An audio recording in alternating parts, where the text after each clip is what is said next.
The bad luck paradox. Why the poor keep facing misfortune. Have you ever noticed that luck doesn't seem to be distributed equally? We call it a stroke of bad luck, as if it's a random, unpredictable event. But for some, it's not a single stroke. It's a constant, steady drumbeat of misfortune. Today, we ask a difficult question. Why do the poor so often seem to be unlucky? The answer has little to do with luck, and everything to do with the way our world is built. Let's call him Mark. He works 6 days a week at a packaging factory in a major industrial province. His life is a tight calculation of income and expenses. One Monday, the first domino falls. His young daughter develops a high fever. He has to take a day off, losing a day's wage. The next day, tired and worried, his old motorbike skids on a wet road. It's a minor fall, but the repair costs are a major blow. 2 small, unlucky events. But for Mark's family, they have erased a month's savings. The safety net is gone. Now, they are standing on the edge, with no room for another stroke of bad luck. Mark's story is not a drama. It's a daily reality for millions.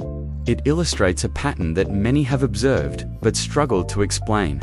It feels like a vicious cycle.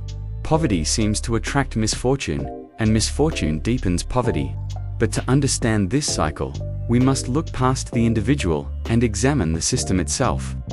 As some insightful analysts have pointed out, there are hidden structures at play that determine who is most likely to be hit by life's unexpected challenges, and how hard they will fall.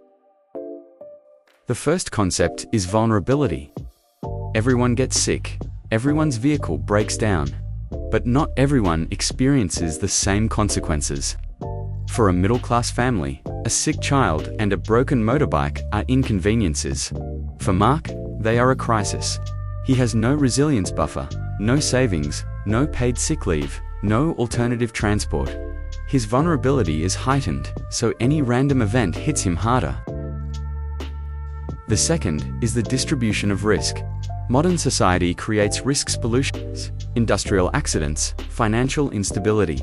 Sociologists argue these risks are not distributed equally.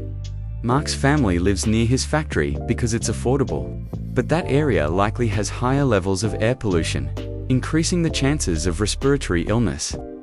He is systematically placed in a high-risk environment that isn't bad luck. It's a structural outcome. Finally, there are social networks. Mark has strong close ties with his neighbors and co-workers. If he's in trouble, they'll help with a meal or a small loan, but their network is limited. They all share the same economic sphere. They can't offer him a different kind of job.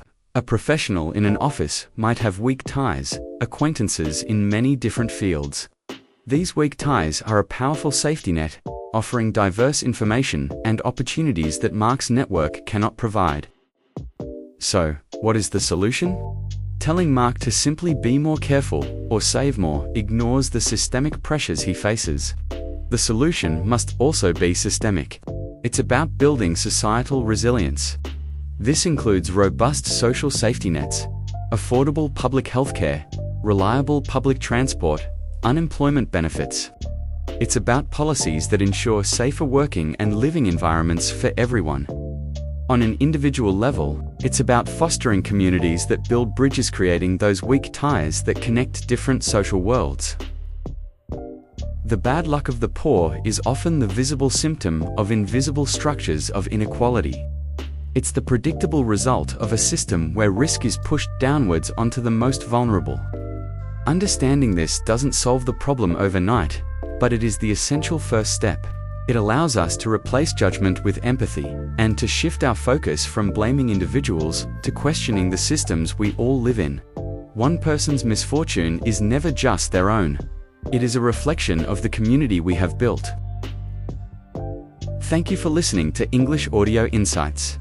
What do you think is the biggest barrier people face? Their personal choices or the systems they live in? Let's have a respectful debate in the comments. Subscribe for more stories that challenge our perspectives. Until next time, may we all work towards a world with a little more fairness and a little less need for luck.